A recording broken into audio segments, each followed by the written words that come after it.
God! No, God, please, no! No! No! No!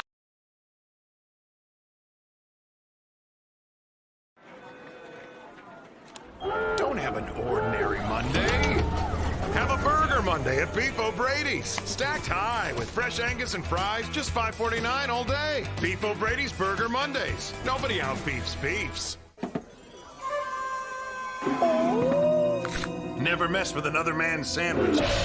Like Beef O'Brady's new prime rib sandwich. Pure indulgence on a French baguette. Or Beef's new pulled pork sandwich. Get $5 off at beefobradys.com.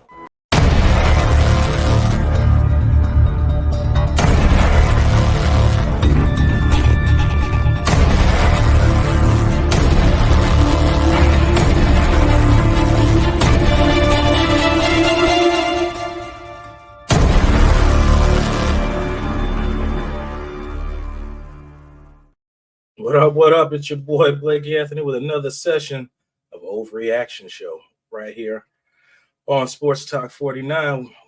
You know, things are easier to talk about when it's a win. It seems like people enjoy, I don't know, the controversy, the drama and all that stuff when it's a loss or things like that. But it's a win. And most people are going to come into work and be like, oh, yeah. And no matter how it looks, they're going to come in and get the W, how it was. Bucs go down to Lambeau, get the win down there in the frozen tundra. I think it was like the warmest weather, whatever it was, in a while down there. They did have a little bit of rain, but I don't do the cold no more. I can't do that no more. Yeah, those that know me, I moved down here for Philadelphia. I pass on that rain. I don't that cold. I don't want no parts of that no more. And the other part is crazy is that the stigma back in the 90s and everything when the Bucs used to play, Brett Favre and the gang up there in Lambeau Field, they used to say, Florida teams can't, play in the cold, et cetera, et cetera. I said that in the Super Bowl era when they had to go in the second Super Bowl era, when they had to play all the away teams, Washington and going to Green Bay.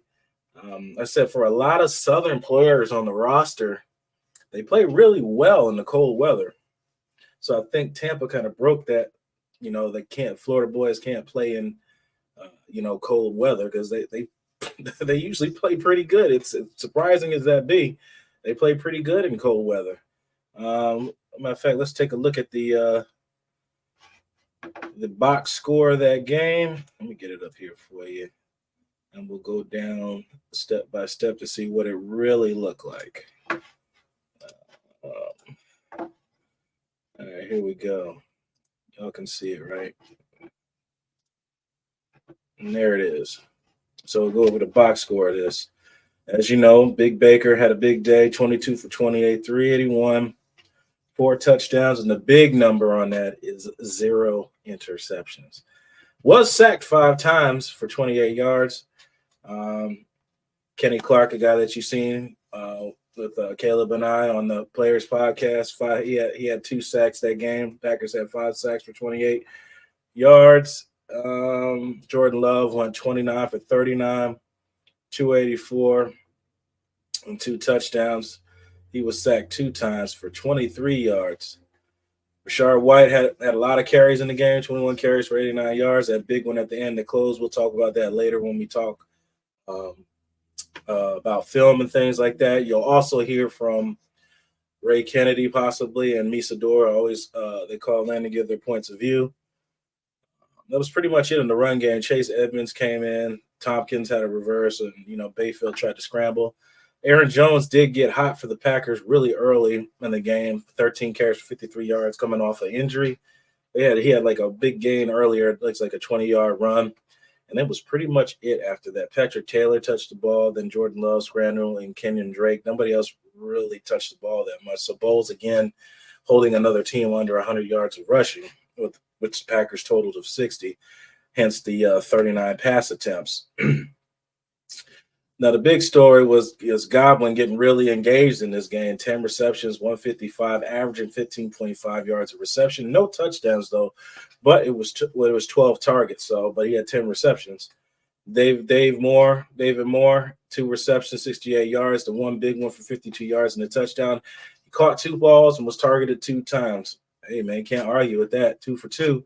Big Mike, 4 for 57, 1 TD. We'll talk about that in the film session with Baker making some great throws in that game. And then Rashad White showing up on both ends of the ball, both ends of the spectrum, both passing and running. 2 receptions, 50 yards, averaging 25 yards a reception, the big one for 26 yards, and a receiving touchdown. So my man didn't get an end zone on the ground, but he got one in the air. Cade Otton coming up big.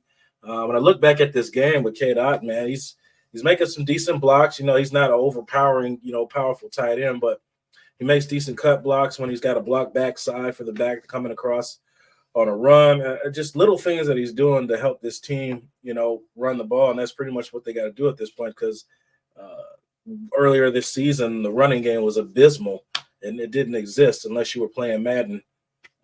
Cole Keith got a receiving touchdown. He was targeted 1 time and 1 catch for a touchdown. Defense, Antoine Winfield led the team with 10 total tackles. Levante right under him with 9. He had a sack himself, 2 tackles for loss. KJ Britt played well again. Anthony Nelson had a sack. Shaquille Barrett had a sack. They didn't get any interceptions this game, but the defense is still showing up, still finding ways to complement the offense. And they ended up getting a win. They could have put more points up, but they ended up kneeling it out at the end where Rashad had that big run at the end of the game to kind of seal the deal. Again, we'll talk about that in the film session later. All right, let's put this down.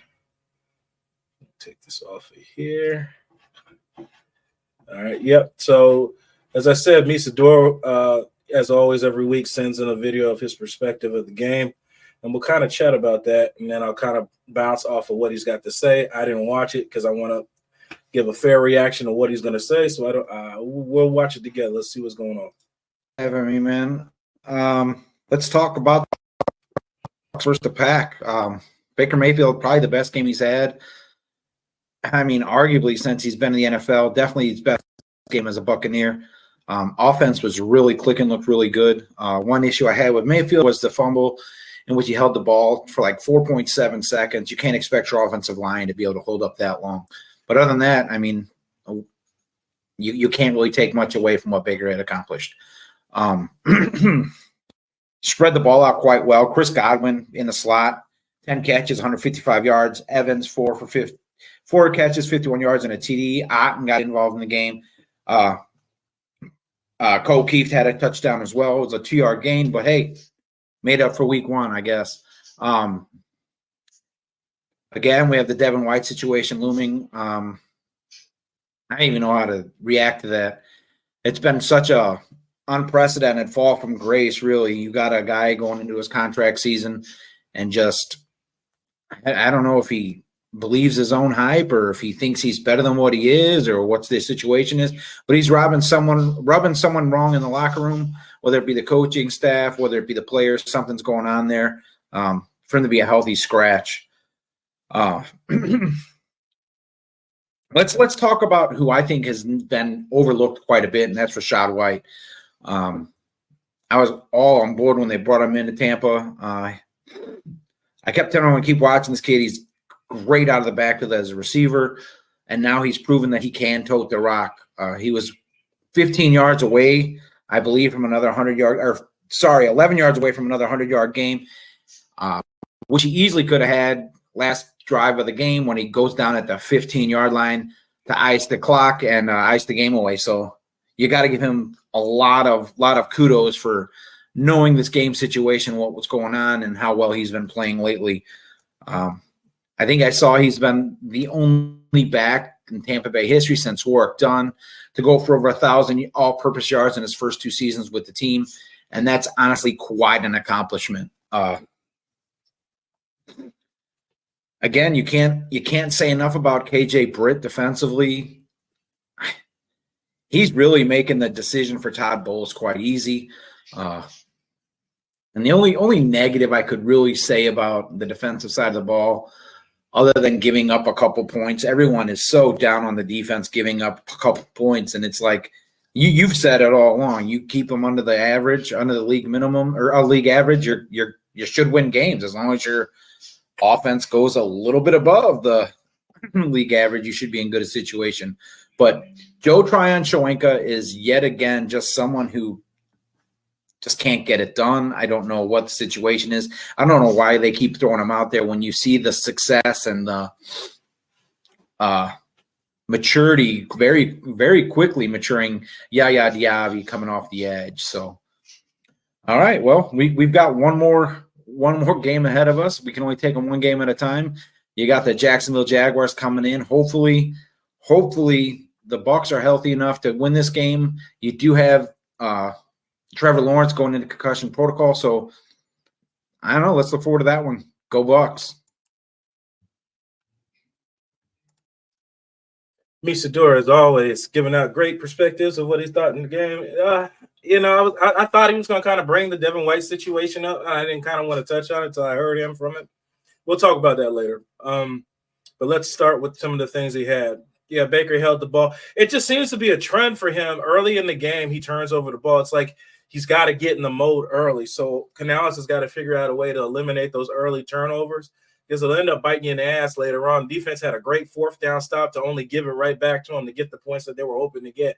So you kind of wavered out what the defense did for you. Like I said all year, you can say whatever you want about giving up yards. If they're not scoring points, it don't mean a damn thing. If you can hold a team in the teens in today's NFL, you can hold a team in the teens, you should win the game if your offense can score over that. But that hasn't been the case. But like I said on social media, you score over the average and hold the team under the average, you should win the game. Unless you're doing something stupid in the game, creating turnovers, and that's a whole nother conversation in itself. But I've said it since week one. Like I said, I ain't the smartest person in the world, but women lie, men lie, numbers don't lie. So the Devin White thing, man, like what? I don't know how many times I got to tell you. I don't know how many times I got to have players on here tell you. I don't know how many times I got to tell you. Media spins things to get you guys to bite on stuff. And you guys bite it hook, line, and sinker every damn time. You have not heard Todd Bowles say he was sitting out because he was benched. You never heard Devin White say he sat out because he was benched or whatever. So people got to fill in gaps, and then you kind of run with that story. But, when it comes back and it says that, everybody's going to say, well, I never said that. But you speculated it. Or did you speculate it? I don't know if Devin was good to go, but he was still kind of banged up. Or you said, well, I'd rather play 100% KJ Britt than a 75, 60, whatever percent Devin White. That could have been the situation. You don't know because Bowles is not going to. That's what I think I like about Bowles. He don't buy into the media BS. Arians was into that, but Bowles is not. He's focusing on winning games and playing good defense. But you never heard either one of those guys say anything. And I know people are talking about Devin's cryptic message. He said, you never asked the source. You never asked Devin. I said, but everybody comes up with these spins in the stories because that's what sells. You all know that. You say that constantly about media, but here you are faced with another situation on Devin White. It's a contract here. Let me tell you this. And when it's time for you to get paid, I said this. I think I said something about this last week. I said it was about injuries. It seems to be the formula when a guy wants to get paid, then suddenly they're a villain and everything to do. But those years 1 through 4, you was sending little Billy and Johnny to get autographs and take photos from the same man that you're talking crap about. Smiling in this man's face, putting all this stuff on there about he's going to be a great player, et cetera. Whatever it be, whatever he's not playing up to, they don't blitz him as much as they used to. There was a lot of things that the Bucs did with Devin earlier in his career versus what they're doing now. Granted, people left because they won a Super Bowl. Things changed a little bit, so you can't do everything the same. That's the nature of this business. And you guys rant and rave about watching football for 25 plus years. This should be routine to you. I shouldn't have to explain this to you. But again, it feels like I do because either you watch football and don't know football, or you know football and you just watch football. I don't know. But be that as may, this is part of the game. Anybody that goes to get paid, there's always a negative light on these guys that want to get paid. Now, whether or not whatever that number is, I can't argue that. I'm not Devin's agent. I'm not Jason Light. And the financials, department to work out what he's worth versus what the market is. And like I said, I've had Ron on here explain to you guys how the market works. I can't help stress the amount of education I've applied to you guys to listen to how things work in this league. It's your choice now whether you want to listen to it. So that's why I kind of go on. I get off on fans and stuff like that, because when you're given solid information, unbiased, I have nobody to tell me what I need, what I can and can't say and do. But other agencies do. They have to give a narrative. They have to do what sells. So which one do you want to believe? Is it the one that sounds better, that you have a narrative that you want to sell, or something that's actually the truth? But that's humans. Your opinion and your loyalty waver what's convenient for you. It's been said that since the Bible. But that's what it is. See if Devin comes out and plays next week, then you look pretty stupid for all the stuff that you said last week. You look stupid because you didn't hear any of that come from anybody. I'm not just talking about you, Sedor. I'm just talking about the situation in itself, period. You never heard Bowles say that. You never heard Devin White say that. Nobody's asked Devin anything. So that may be the situation, that he was, banged up, not 100%.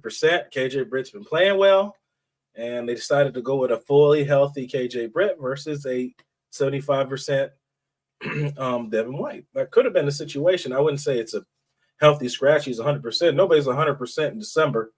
A lot of guys banged up. Vea's banged up. It's just the nature of the beast. Now, that's off my Devin White and contract rant. Let's talk about Rashad White. Let's say I got that in the this film session as well. I'll say this first before I say anything else. You are damn lucky that this man has been able to stay healthy for 15, 14 weeks, because there is no running back behind him. I just want y'all to realize that. There is no help behind him. Chase Edmonds, and that's it. And I don't even know if you want to count that as a full running back. So the Bucs do got to look at some type of running back situation coming into the offseason next year. And there's a few guys that I like. But the guy has been stellar. That's why I got to stay out of some groups, because I just see such uneducated things said in there. He didn't get a whole lot of touches his first year behind Lenny. And then coming to this year, he has almost identical numbers to Christian McCaffrey. Christian McCaffrey had just over 1,089 rushing yards and had 800 receiving yards. Rashad White's damn near on pace to match that. I don't know if he's going to reach the receiving yards, but he's damn sure going to reach the rushing one with 3 games left. And I think, and I'm not saying putting them in the same class, I'm just talking about the workload of what he's doing in there on pass blocking downs. He's been able to do it all. And I think the struggles at the beginning of the year, somebody had put a report out that Rashad White couldn't run at the heavier weight. That's why he had a lot of struggles. He looked sluggish. And he said, I can't run it this way. And it happens. If you've ever ran track or done any of the things, you know what you can and can't run at, or what you feel agile, elusive at, if you're not used to running 15 pounds heavier your entire life. Now you're asked to do that on the biggest stage of that kind of career, football career or whatever career it is, and do the same things that you've done prior to getting to where you're at. You were drafted because you were 205 running that way. Now you want me to run at 215, 220, 225, and I feel sluggish and slow. I haven't ran at that. You didn't hire me running at that weight. But they tried it. It didn't work. Now he's back, and the proof is in the pudding. That's where it's kind of at. So big. You need to give a lot of props to Rashad White for what he's done so henceforth in his second year in the league. Just remember the situation when it comes later, when it's time to get paid. Don't try to bash this man for basically staying healthy the entire year with nobody else behind the man. Like I'm telling you, if he goes out, you're in trouble. You're in trouble. That's going to really limit the offense, and you got to force Baker Mayfield to throw 40 times a game, which that's not what you want to do. So I can now supposed to run the ball and emphasize running the ball so much, because it takes pressure off of Baker being able to run the ball and everything. And you're going to hear from Ray Kennedy here in a second when he's all set up. Just let me know with a thumbs up, Ray, when you're ready to rock and roll.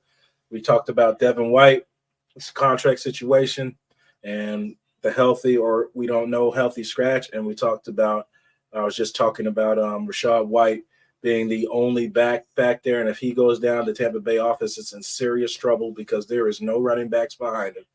Let's go ahead and bring Ray on. Ray, What's how you up? doing? Blake, What's going on? brother. I'm good. How you doing? Good, man. Good, man. Glad to have you. Oh, glad to be here. Talking about you and I have been on the same page pretty much all this season, and it was the lack of the offensive production that was putting a strain on that defense. The defense has shown this at times. We've had C.J. Stroud, and we've had some of the they've had success against us. Most of those successes, though, have come in the second half after the offenses, earlier in the season, they were a little bit thin. They were still trying to learn that offense. And, of course, I think what we saw this last Sunday in Green Bay was a culmination of what happens when you get both sides and all your facets of your team on the same page. No, absolutely. And that's what it looked like. Both complemented each other in this game.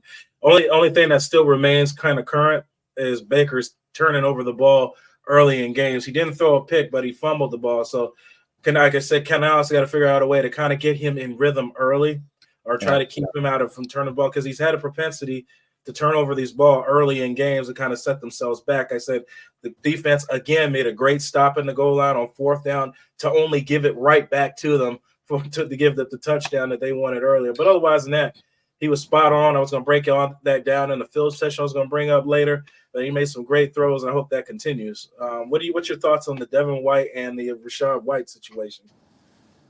Well, the thing about the Rashad White thing is we knew that he coming from Arizona State. We knew that was that guy. That was his thing, is the offensive receiving out of the backfield and what they were doing. And even though at the time it was like, well, that's not really a no risk it, no biscuit type of a move. But I think that Jason Light realized that there was going to be, we know Dave Canales when we drafted White, but I think we realized that having a back out of the backfield that can receive the way he does, has the size that he does. And now that he's starting to get used to the way this offensive line is blocking, not only for him and Baker both, though I think that success is coming through for both of them.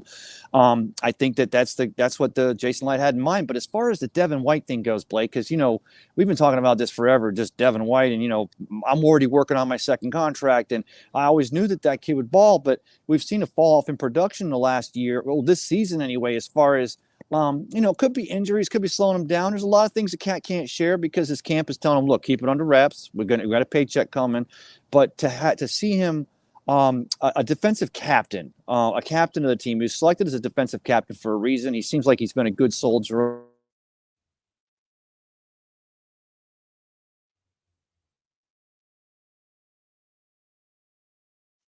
So, Ray, your audio went out. Your mic.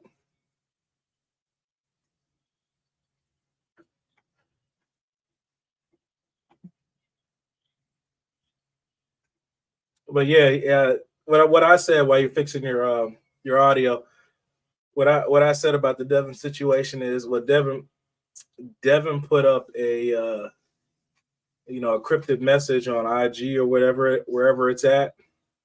Talking about you ask everybody and made a story or whatever it is, but you never asked him. You never asked him inside the story. Was it actually a healthy scratch? Was he actually benched? What was the actual situation? And then Tampa media does what it does. It runs with a story because it sells. A lot of negativity is put around this Tampa media and these people that cover this team because that's what sells. You guys overreact to a lot of things, and they play on that. They play on your emotions a lot. So you're just looking at the situation, see what it is.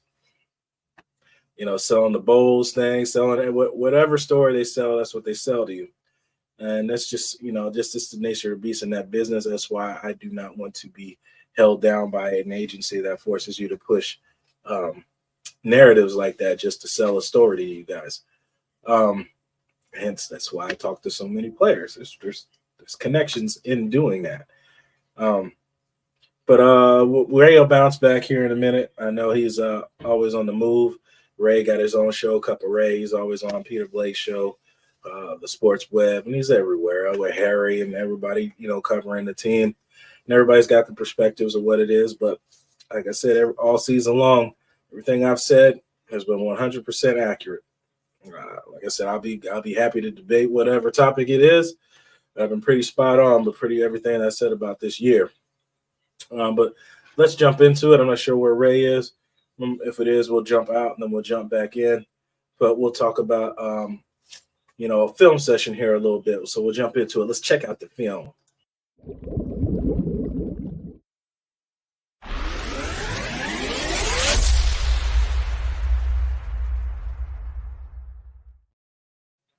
All right, let's break this down here.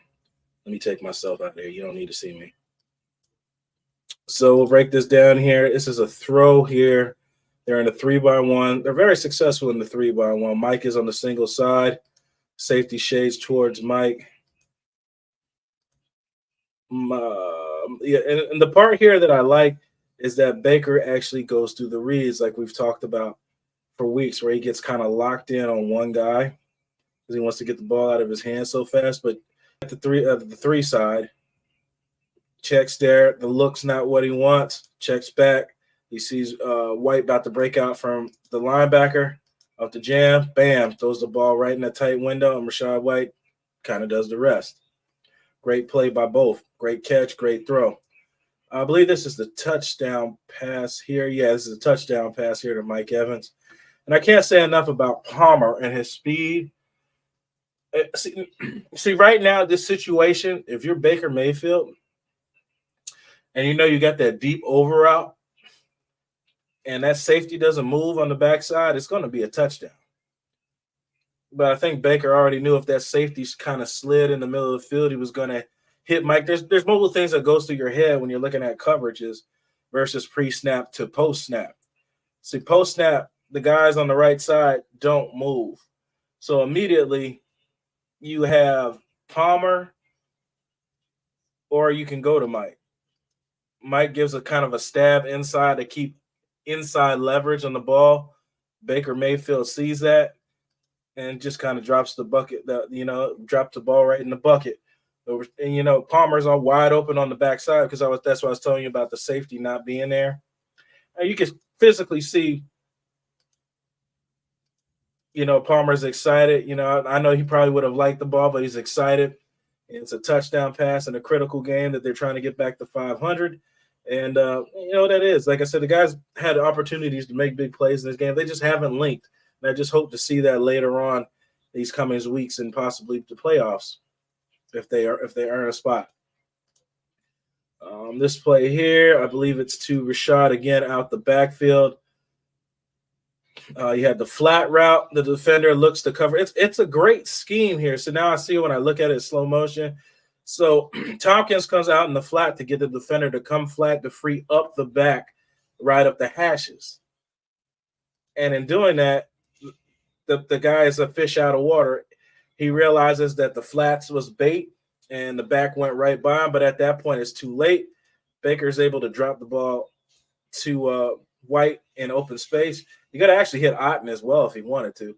But goes to White. White makes a man miss, and it's a touchdown. Like I said, Canales has been making great play calls all game, and all year long. It's just the receivers and the quarterback just haven't been able to link, or you're not giving enough time, or whatever it is. It just hasn't all matched up at one time. But finally, they were able to. Let's go back to it. There you go. They're celebrating. Here it is in another facet, or is this the same play? No, this is the same one. So like I said, look at 25. His eyes are immediately on the back. Look at his movement to the side. It looks like it's going to be like a flare route. Gets him to go outside. That's exactly what he wanted. Now White turns right up inside. It's too late. Otten picks off the linebacker from getting to. Like there's a lot of facets to this game. That's what I mean. When everybody does their job collectively, things work. You got the pick route by Otten down here to free up White. You had Tompkins go outside selling that the ball was coming out there. Baker looking like the ball was going to go out there. So you got the defender to move that you wanted to move. And bam, you threw it right in the window. Like he could have went to Otten too. He could have if he wanted to. But Rashad makes a great catch with hands like a wideout, and it's a touchdown. And last but definitely not least, let's check out the run to actually finish the game here. There's three guys that make this play. Hainsey holds his guy up. The rookie Cody Mock comes there. He comes and chips down on the guy holding up the B gap, and then goes up to the next level to free up the running lane.